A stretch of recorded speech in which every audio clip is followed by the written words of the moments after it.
आज धीरज और स्वाति की शादी थी। धीरज शादी के मंडप में बैठा हुआ स्वाति का इंतजार कर रहा था।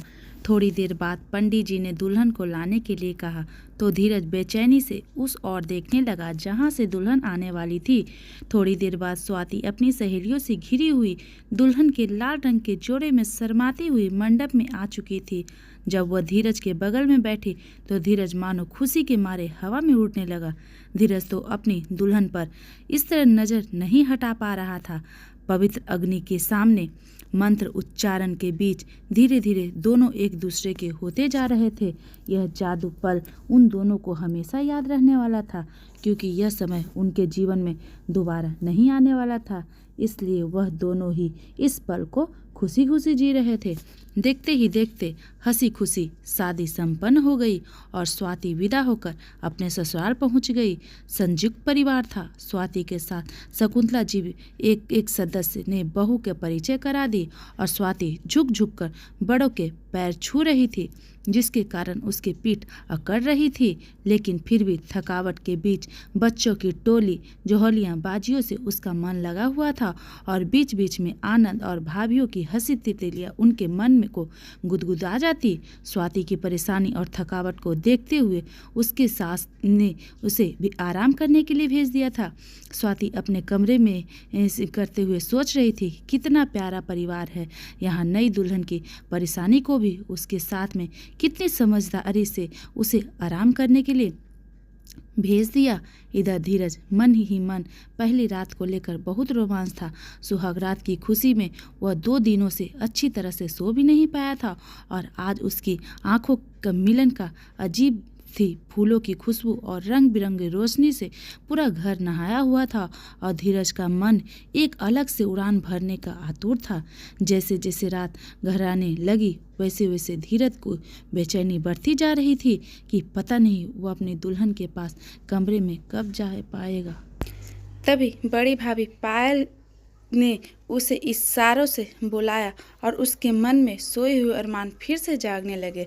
वह झट से भाभी के पास पहुंच गया तो उसकी भाभी कहने लगी, देवर जी अब क्या रात भर यहीं बैठना है, दोस्तों के साथ गट्टप्पे मारते रहना है? जाइए अपने कमरे में जाइए, देवरानी जी इंतजार कर रही होगी। धीरज मुस्कुराते हुए आगे बढ़ने लगा तो पायल ने उसे रोकते हुए कहा, अपने कमरे में जाइए, देवरानी जी इंतजार कर रही होगी। तो मुझे बढ़ने लगा, नहीं उपहार मेरे लिए कोई उपहार नहीं लाए।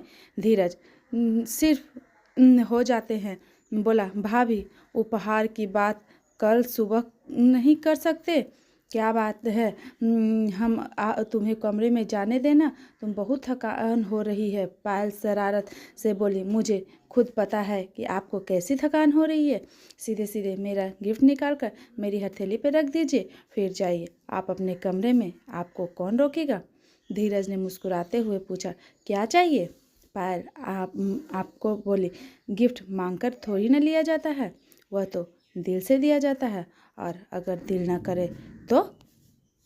पायल गुस्से से आंखें बड़ी करती हुई बोली, तो क्या बात हुई भला? यह तो बस बहाने हैं आपके। धीरज ने धीरे से कहा, अरे भाभी गिफ्ट लाना भूल गया, अब क्या करूं? पायल मुस्कुराते हुए बोली, और जब तुम मुझसे पूछे कि देवर क्या शगुन दिया तो मैं सबको क्या जवाब दूंगी? गिफ्ट तो आपको देना ही पड़ेगा।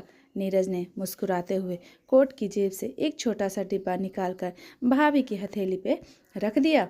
पायल मुस्कुराते हुए बोली, अच्छा जी आप गिफ्ट लेकर आए थे, फिर भी इतनी देर से मजाक कर रहे थे?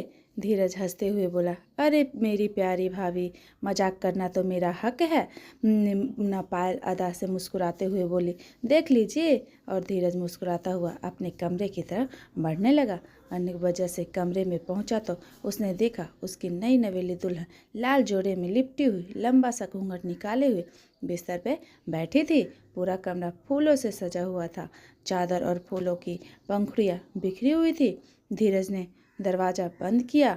वह प्रेम की सागर में गोते लगाने को मचल उठा। नई दुल्हन के यौवन सौंदर्य का रसपान करने के लिए व्याकुल होता था, तब प्रत्येक प्रेम की अटखेलियाँ करने को तैयार था। वो आगे बढ़कर दुल्हन के पास बिस्तर पर बैठा, लेकिन यह क्या, बिस्तर पर बैठते ही चादर के नीचे से कुछ आवाज़ आने लगी। उस अजीब सा अनुभव हुआ। उसने चादर हटाकर देखा तो पूरे बिस्तर पे पापड़ बिछाए हुए थे। यह सब देखकर वो धीरज हैरान रह गया और जोर से चिल्लाकर बोला, यह किसकी शरारत है?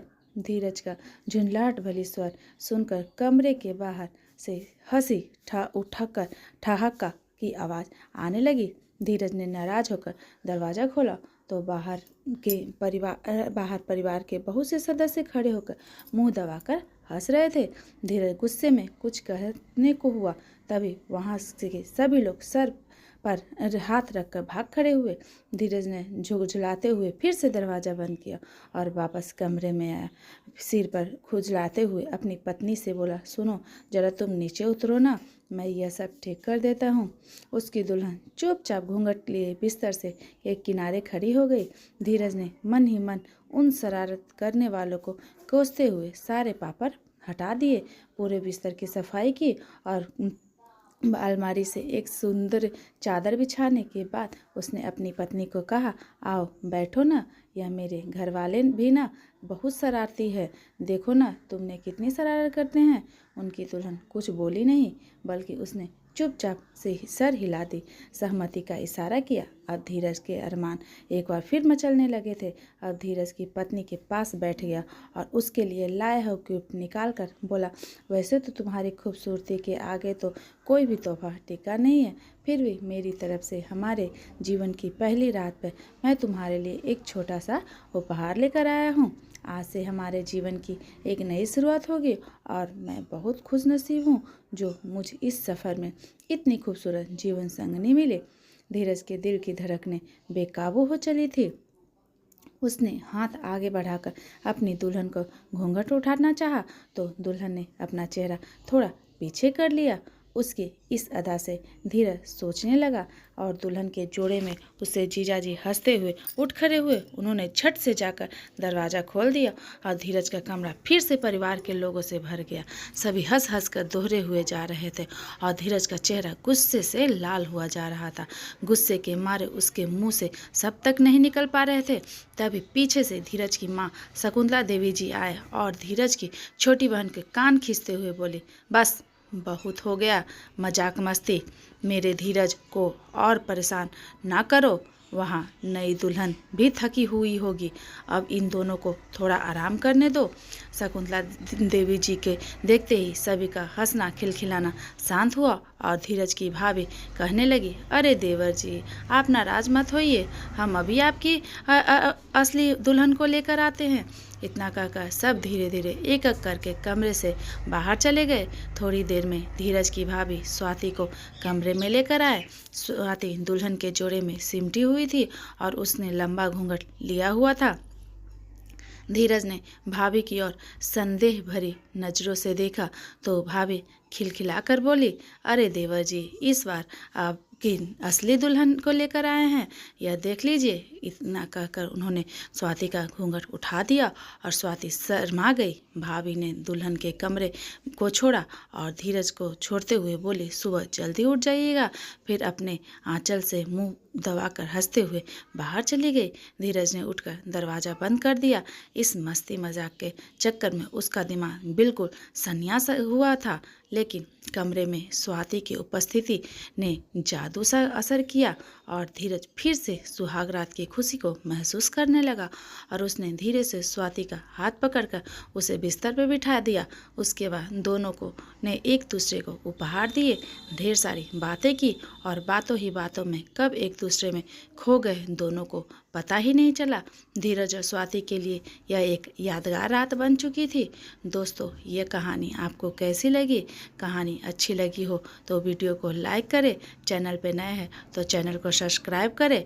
धन्यवाद दोस्तों।